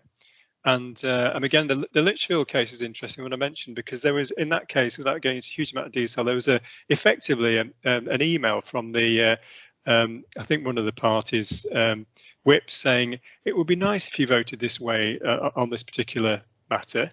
But because there was an extensive debate in the council chamber and that democratic process operated, and then it, ultimately the court said, well, that's a perfectly lawful decision. But it's having, you know, there are political, I mean, again, I know there are local authority members in the audience, and there are political pressures from all over the place. But my experience of having, you know, advised planning committees for 20 odd years is that, in my experience, planning committee members aren't really, you know, swayed by that sort of political pressure. In my experience, certainly the authority I used to work for, in fact, it had the opposite effect. So, but it's, again, and another key aspect of that is getting proper training for local authority members as well, in terms of roles and responsibilities, and acknowledging that planning is political as well. But you know, it's all about, when you come to make that decision on that planning application or that local plan, you take all material considerations into account, and if there's any pressure from anywhere else, you ignore that. Even pressure from national government. Yes, well, the law, that is a factor that's being brought to bear on members, but they need to vote, you know, in accordance with the material considerations in front of them. And that's the advice they'll get. And yeah, there are political aspects of any decision that you're making, but again, members are trained to sort of put those to one side and make decisions based on planning merits. Excellent. You heard it here first. Anyone else from the panel who want to comment on that one? Okay, we'll move on. Oh, sorry, Rosie. Yeah, I'm just very quickly going to say that we definitely have seen locally where there is a whip, and the majority party, they vote like sheep in every single decision, in every single council debate, and I think there's no place for it at all. I think there should be no party politics, and whipping shouldn't be allowed. And it's interesting, the case that Bob just referred to, where the debate that ensued sort of masked the whip that might have gone underneath. So that's one of my bugbears, that. Thanks very much, Rosie. Donna, back to you. Yeah, there seems to be quite a bit of chat going on here about automatic permission. So somebody's put, if automatic permission is given for a development identified in a local plan, that means that far too much detail will have to go into the local plan. Bearing in mind what is currently required in an application, this will weigh down the local plan process. So I think this is a question about the zoning proposals. Yep. Hugh, do you want to lead us off on that? Yeah, I mean, that's essentially right. If you're going to make, if you're going to grant a consent in the plan, then you have to shift that level of detailed examination. I was trying to explain to some civil servants that the current way we make plans, you know, the SCA process, no one goes and digs a hole in the field to check whether or not there's a Roman mosaic under it in the plan making process. So, you know, you have to shift an awful lot of investigative detail into the plan if you're going to do it that way. But I think that, again, we've got a difficulty here in the way that the existing system's been reformed, haven't we? Because permission in principle is a form, is a half step towards this. And we've got a lot of permission in principle in various different sites. And I think what will emerge from government, I don't know this, but I suspect will emerge, is a sort of sense that sort of will abandon zonal planning, but will give sites in local plans, you know, potentially some form of permission in principle or some form of outline consent.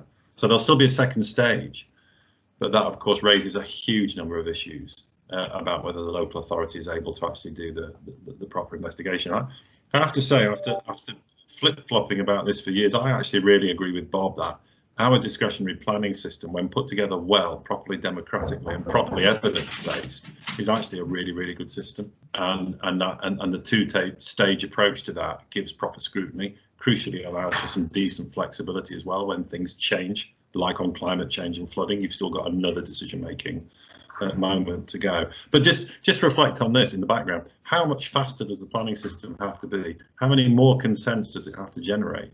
How much more efficient in terms of meeting its deadlines does it have to be? It meets all of that. It's insane to have so many unimplemented permissions. You know, all of that the system does. The reason we're not building houses is because of our development model. And I think that we just need to remind ourselves of that in this big debate about process. But no, I'm backing discretionary planning slightly to the surprise to myself, because I think it's the most democratic, the most flexible, and the most intelligent system. Thanks, Hugh. Okay, but also Hugh's directing us to another subject, which of course is the development industry and unimplemented permissions. Naomi, do you want to come in on that? Yeah, so obviously I spoke a little bit earlier about, you know, we have to think about who's building and who they're building for.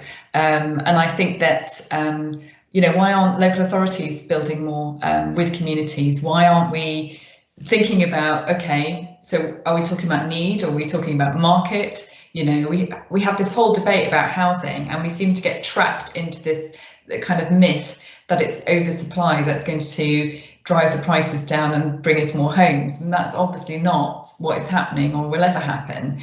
And as Hugh mentioned, we've got this 1 million unbuilt permissions that the Local Government Association did a report on and looked at across England and added them all up. And you know, so let's get away from that. We're always talking about housing, but we're not actually saying who we think should be building it and how we should be making the decisions on that. Let's go back to first base. So do we agree that the planning system is a good way to do that? Most of us here do.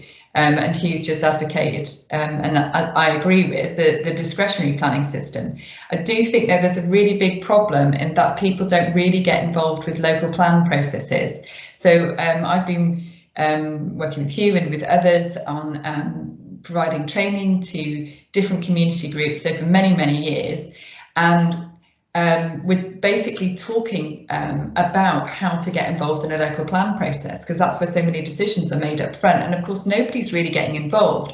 And then when the local plan is undermined by policies such as in the National Planning Policy Framework on 5-year housing land supply or viability, then people will go like, well, what's the point of being involved in a local plan? Because it's constantly being bypassed by national policy that's issued by the minister and drafted by civil servants. And even though I didn't even know there was a consultation going on. So I looked at the numbers of the recent consultation on the National Planning Policy Framework, and I think there was only around 2,000 responses. And this is policy that affects all of us. So I think it's really, really difficult, because actually we're just not having a conversation. We get trapped into conversations about numbers, and that is because the developers are controlling the housing debate.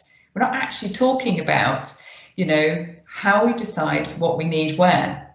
We just talk about housing, and I think or the media just talks about housing, or politicians just talk about housing. And I think, they're talking about it from a developer perspective, and they're not talking about it from a community perspective, or how do we decide as a community what we need in this place here.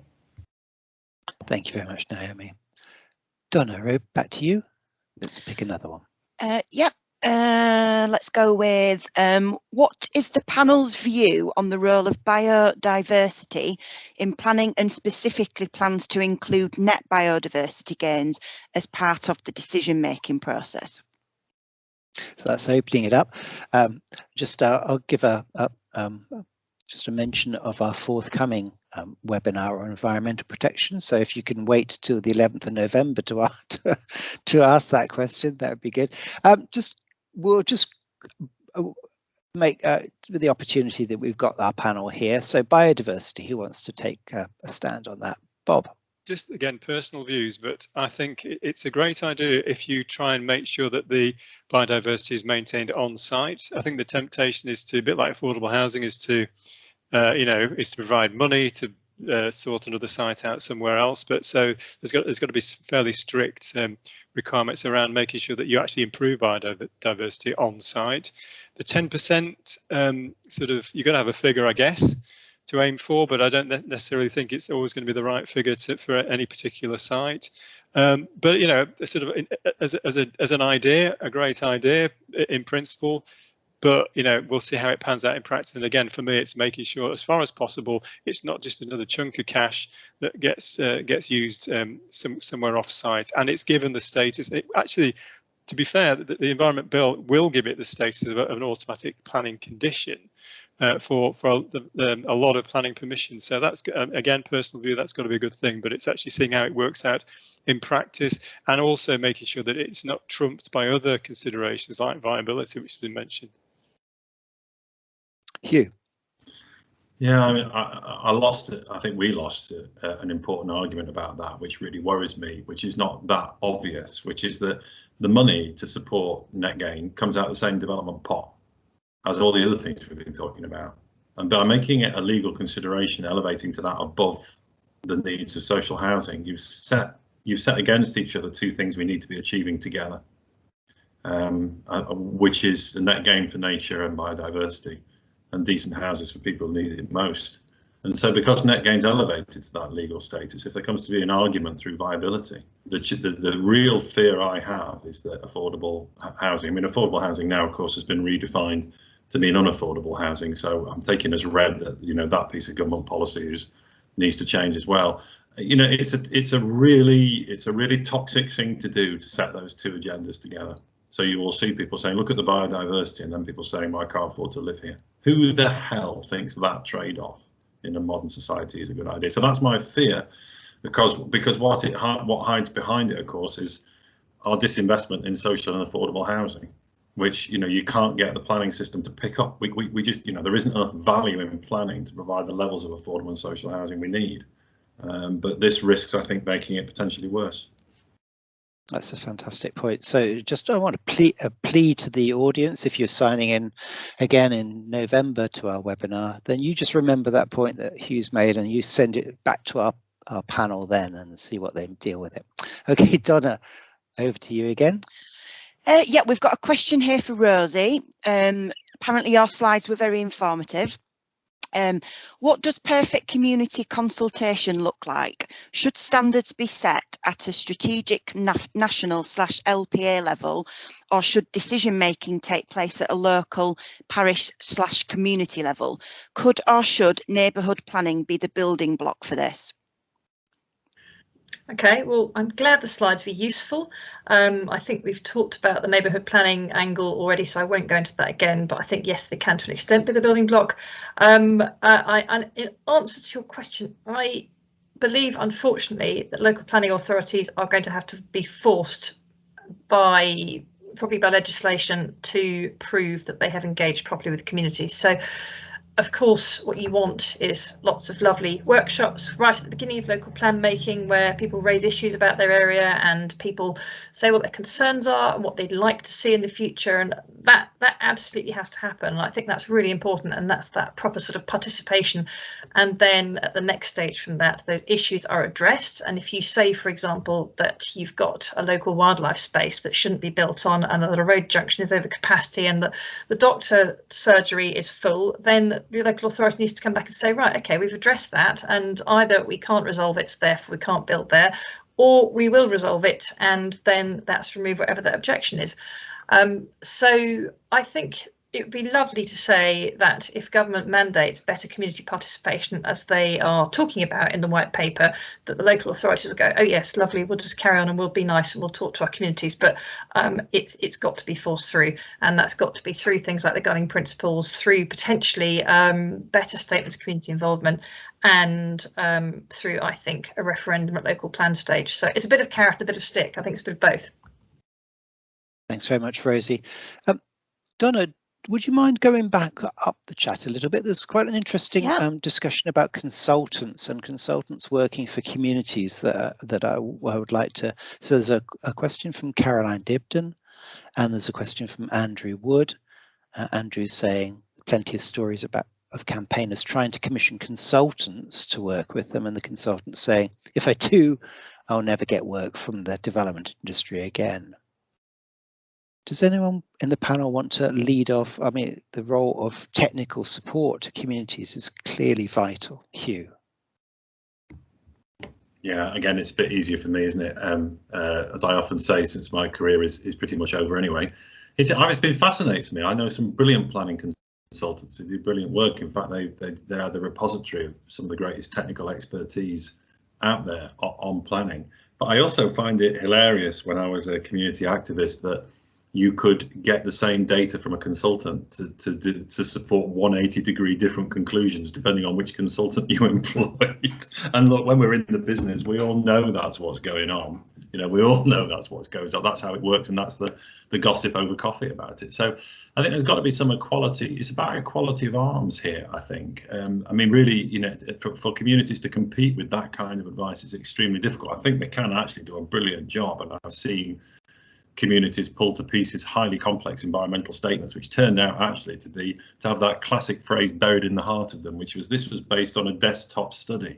And we should create a translation service. Desktop study means couldn't be bothered to go and have a look, and you read that. So we need to demystify it. I think we need to make sure, as in the past when there were things like community technical support bodies out there that could provide that it's a service that works. But to do that, you have to do something that TCPA's tried to reset up in London, which is a very positive planning aid organisation. Has been re-energised there. It's different in the rest of the country. It's run by a different body, but you need to give those technical resources to communities and those basic skills.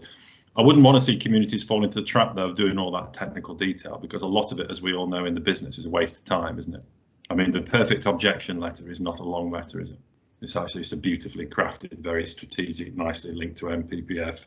1,500 words. It's not 15,000. And I learned that the hard way, because communities often feel they've got to throw the kitchen sink at it. I certainly did, but in fact, actually, but it's back to training, back to skills, and back to the fact that of this asymmetry in the whole planning process. You've got an ecosystem of developers and consultants. That's an economic unit, and in order to be able to have fairness in the process, you've got to challenge that a bit. Thanks very much, Hugh. Anyone else on the panel? No. Okay, back to you, Donna. Oh, sorry. Rosie, you put your hand up. Yep. Rosie had a hand up then. Yeah, I did. Yeah. So from personal experience, no one has ever said they didn't want to work for us unless they were already working for one of the people involved, so conflicted. So we've had some really, really good planning, transport, legal consultants. And in fact, I'd say the team that we employed were better than a lot of the people the authorities we were against employed. So haven't experienced that. And obviously the whole point of setting up the Community Planning Alliance is to work with people like Naomi, and we're talking to Lawyers for Nature, we're talking to the Good Law Project. We want to sort of bring together lots of different experts who can help communities, and we want to help create templates and tools and training sessions like Naomi mentioned, so that we can literally, it will be throwing the kitchen sink, but not quite in the way that he describes, to support communities in their battles, while at the same time, of course, lobbying to change the system so we don't need the battles. Thank you very much, Rosie. Back to you, Donna. Donna? There seems to be a few questions about whether we've got a housing shortage in general, but I think people seem to think it's obviously affordable housing that we haven't got. There's a lot of questions still backing up, actually. Yes. Right, let's go with this one. Should anyone be prevented from holding an officer role on a neighbourhood plan committee, developers, for example? I am aware that this is an issue for one group in my area. So that's an interesting question. I mean, neighbourhood plans are encouraged to have a range of people who work as well as live in the community. Yeah, so legal question, Bob, or? Sadly, yeah, I mean, there is, you're right. I mean, again, it's a difficult one, because what you shouldn't be doing is excluding people from being involved in the process. But again, and there's a similar sort of problem with local authorities. For certain local authority members will be championing developments and will have an executive role, and there's always an issue about them being involved in planning decisions as well. But for me, it's all about making sure that when the decision, I'm sounding like a broken record, but when the decision is made, that people are taking into account the planning merits of what's being presented to them. If they can't take that into account, then they should recuse themselves from the decision-making process. But I think it's dangerous to start excluding people from the being involved in the planning process, because then you're not having a representative system, and it can assist in terms of getting a good decision and a good outcome if different representation is, or different bodies are actually represented on decision-making bodies. So if I kind of abuse my position and just broaden that out, what about our lovely revolving door between both councillors and planning officers and the development sector? Is that a problem, that you can leave a local authority and then suddenly be advising the developer who wants to? Well, there are. I mean, it's, as a solicitor, I've got professional standards that I need to adhere to, or else I'll end up in front of the regulation authority. So, from my perspective, I know what I can and can't get involved in, and there are jobs I've been asked to get involved in that I won't get involved in because I've got that knowledge. And so you do have to rely on the professionalism of those people who've been asked to get involved in things. But for me, again, you made an interesting point. I mean, obviously, my role is to try and keep, keep them out of court. But there's also a perception, isn't there? And the danger is where public confidence is lost is where the perception is there that there is bias. And often when things go to court, the courts will say, well, no, there isn't actual or even apparent bias in the decision. But it's actually how you demonstrate to the public that the process that has been followed is a fair one. And you know, and again, that's not. Again, when I do member training on this, I say, well, you want to avoid being in a situation where you get accused of having, taking decisions for the wrong reasons. So it's actually how you demonstrate to the public that you are making a decision based on those material planning facts. Okay, thanks. I hope Robert Jenrick is listening. Back to you, Donna, for another question. Let's have a look. Should there be an enforceable national policy regarding the level of affordable housing provided in a development? My area has a policy of 20%, but developers consistently undercut this, claiming viability problems. A recent development of 1,075 homes wanted to offer only 5%, but was then passed with 10%. The extra coming from the supported living element within the plan, this is hardly helping local families in need of affordable housing. Lovely. So this is a crunch question. Hugh, do you want to lead off? Yeah, this makes me furious. And so two things. Whether you can set a national standard, given that markets and needs vary so much across the country, is an interesting question. You probably could come up with a minimum baseline to build upon. But the argument about affordable housing and viability should be transformed. And one piece of guidance in England, in the National Planning Guidance document, has this phrase repeated, I think 6 times, which is tattooed in sensitive places of all lawyers and economists and planners, which is price paid for land is not a reason for non-compliance with local plan policy. And next time you're in an argument, if the developer has paid too much for the land, that is their problem. And communities should not pay the price for stupidly high speculative land prices. Conversely, if you want to drive down land prices and get better outcomes, and this was very much the work of a couple of lawyers actually putting this together, you need to be clear in your expectations in your neighbourhood plan and your local plan, and the language of that policy needs to be clear and transparent and enforceable, so that developers and landowners can understand the expectations placed upon them, and land deals can be adjusted to do that. Now, where people have optioned land and not purchased it, they can adjust their land deals to reflect that.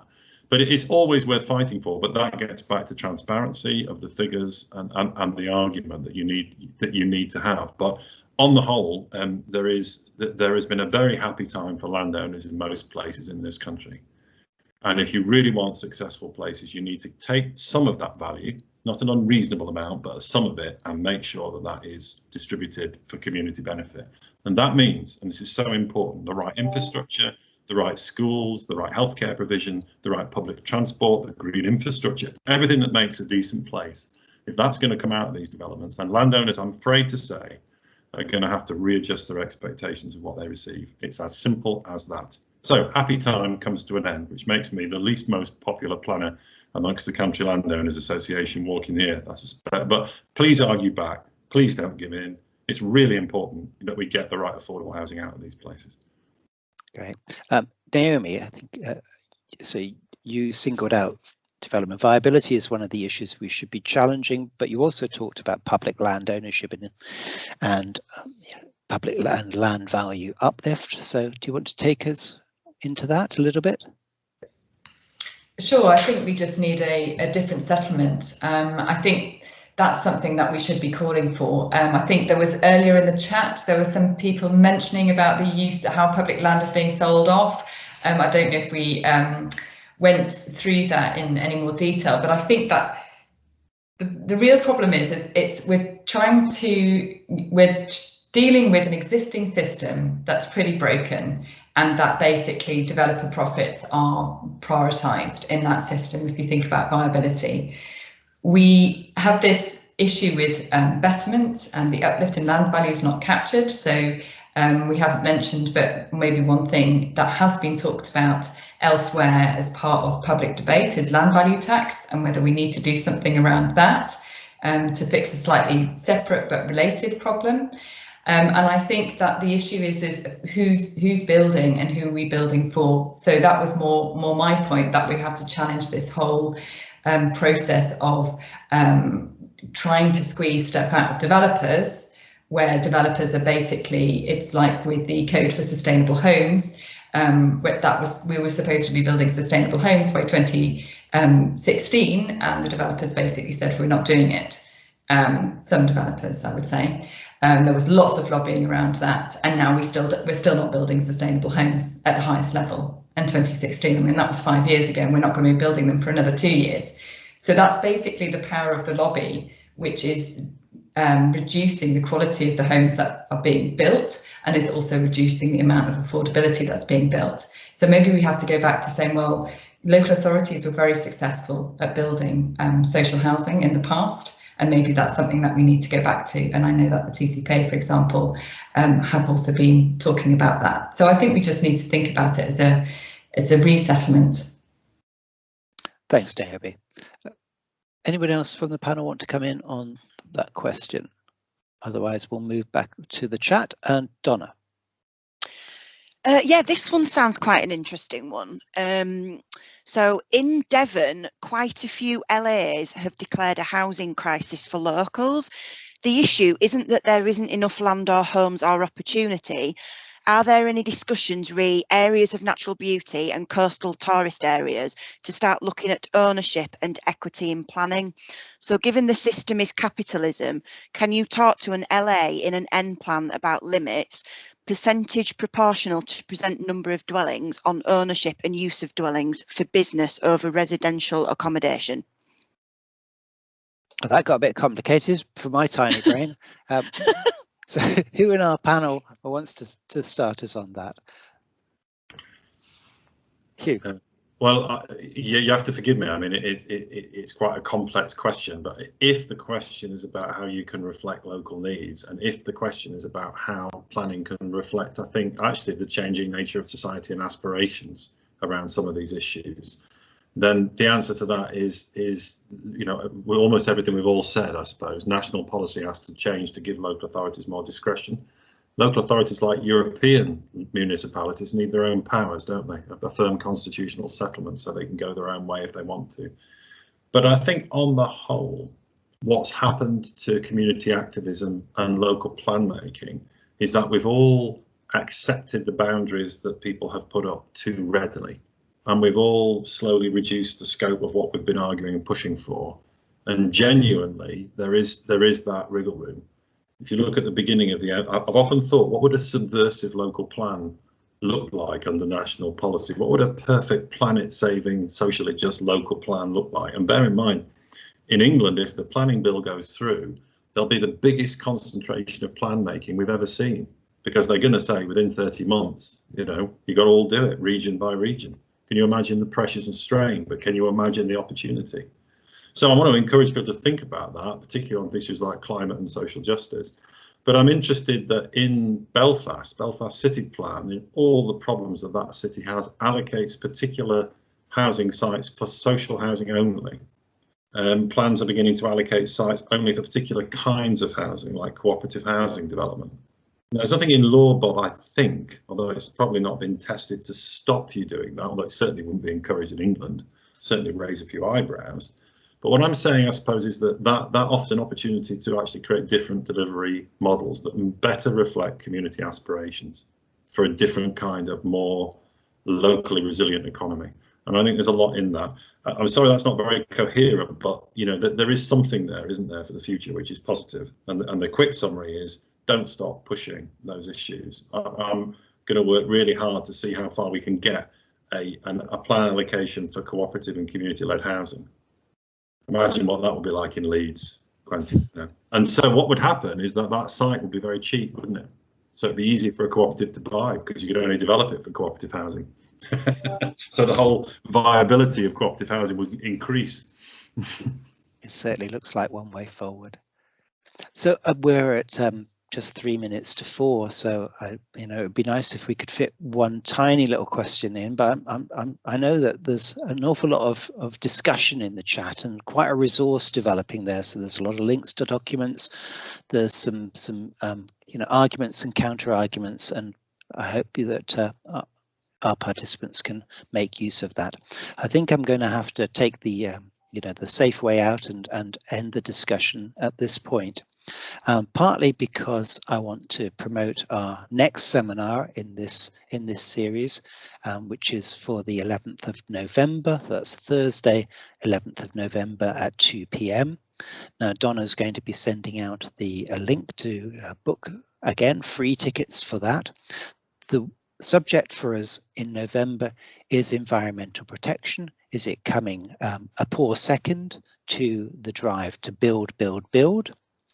And our panel will include environmental barrister, an ecologist, a rural planner, and again, we'll be having an introduction from the Community Planning Alliance to situate that really as our purpose of our seminar series this year, to be providing information and support to communities engaged, democratically engaged in planning and development decisions. So thank you very much to all our audience for all your so many questions and your debate. Thank you to our wonderful panel members. It's been a fantastic discussion, and there's just so many things that you've brought up that we need to think about and take forward. I'm really deeply appreciative of your time. Thank you very much, everybody. Goodbye.